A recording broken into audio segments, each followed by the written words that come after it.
let the answer be open-ended. So let them add to it with anything. If you're doing something in another, maybe you're doing prepositions, and the kid starts saying, you know, this or it's, you know, the bug is on the flower. And the kid starts saying, hey, that's a car, because it's in the picture. Okay. If the kid is lower level and than everybody else, and he's trying to contribute, trying to show you what he can do, just encourage that and let him say whatever, even if it's off the topic. You know, keep control of the class, but let them add whatever they can so they can feel good about themselves and really compliment their success. And finally, okay. As for discipline in these classes, you'll find that a lot of the higher level students will get bored, kind of trail off, or the demotivated lower level students will kind of just take themselves out of the activities and out of the class because they're so upset with themselves for not being able to win at everything. I would say with disruptive students, it's best you gotta break them up right away. I had 3 6-year-old boys, and 1 like 5-year-old girl once. And it was just, these 3 boys were just chaos. There's nothing but running around. I thought they were gonna kill themselves or each other, jump out a window or something. So I just put the boys, 2 of the boys near me, girl and boy. And it really just instantly changed the classroom dynamic. Another thing I was told when I first came here, I wish I could remember who so I can give them credit for this, was you put the most disruptive student, the most active, running around misbehaving to your right, so you can easily get to him, calm down, come on, sit down. And then you put your weakest student to your left, so you can help them with writing and things like that in their notebook and their workbook. And I tried that in one class, and it really worked very well. Better with smaller classes, just get them next to you, so you're in the middle of the class and breaking them up and able to help both the weaker students and the more disruptive student at the same time. And then if all else fails, there's always boy, girl, boy, girl. I find that really helps when I used to teach in another school. So, triangle teaching. This method I'm pretty sure you all heard about while you were training, so it should be really familiar to you. You're going to first teach your new material aloud to everyone in the class. You're going to demonstrate it, show it to everybody. Depending on their level, you can write it on the board. I like to write everything on the board, regardless if they can read or not, just so they can see more English. Then model the new material with the strongest student.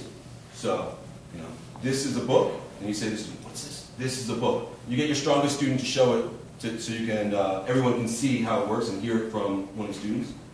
And then you go around the room with each student modeling, demonstrating the new grammar.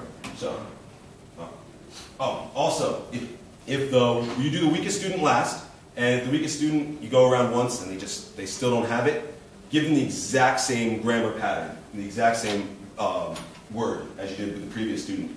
Just so they're just hearing and repeating, and they don't have to actually add anything new.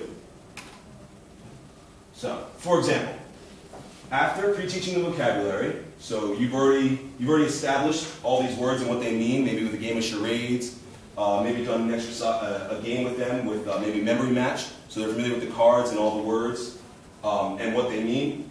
You're going to go through the book with examples using the language pattern from the top of the book. So, what's he doing? And you're going to say this in front of class. He's dancing. What's she doing? She's fishing. And go through probably at least 4 or 5 of these, just so they can hear it over and over again.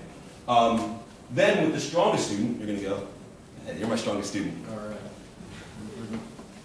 What's he doing? He's singing a song. Excellent!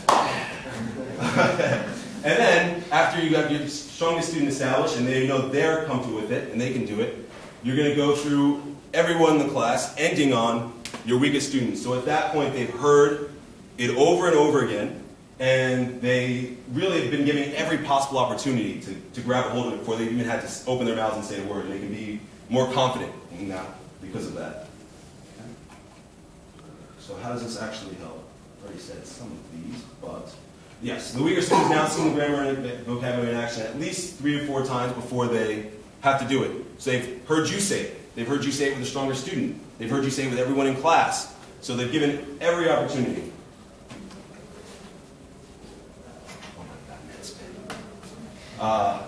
Disengaged students and the overactive, the kids who aren't paying attention, don't really want to be there, something like that. They have now, set back. They're being all cool and they're not listening really. They still have heard it a bunch of times because they had no choice. They were sitting in the room while you were speaking to the stronger students, the more excited, engaged ones. So they familiarize themselves with it without any effort. Yes, this I think is most important. Also, if your strongest student's having trouble, so if I went to my strongest student and he couldn't do it, then I know that something is wrong here, and I need to go back and redo it all over again. Because if the strongest student can't do it, who you've done it with first, and haven't even attempted with the weakest student, then you know that it's not going to work with everybody else in class.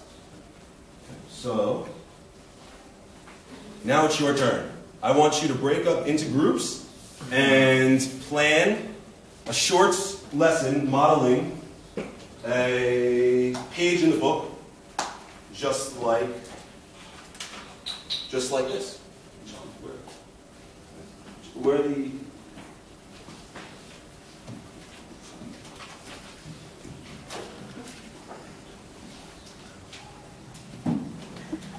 printouts of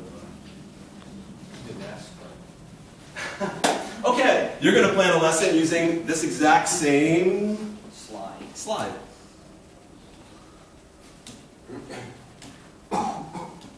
There we go.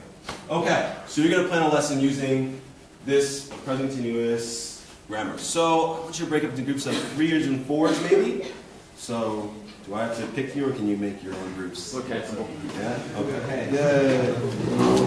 Okay, so 5 minutes or so to come up with an activity and plan how you're going to model this. And then I'm going to have 2 groups come up here and show us. So, get excited.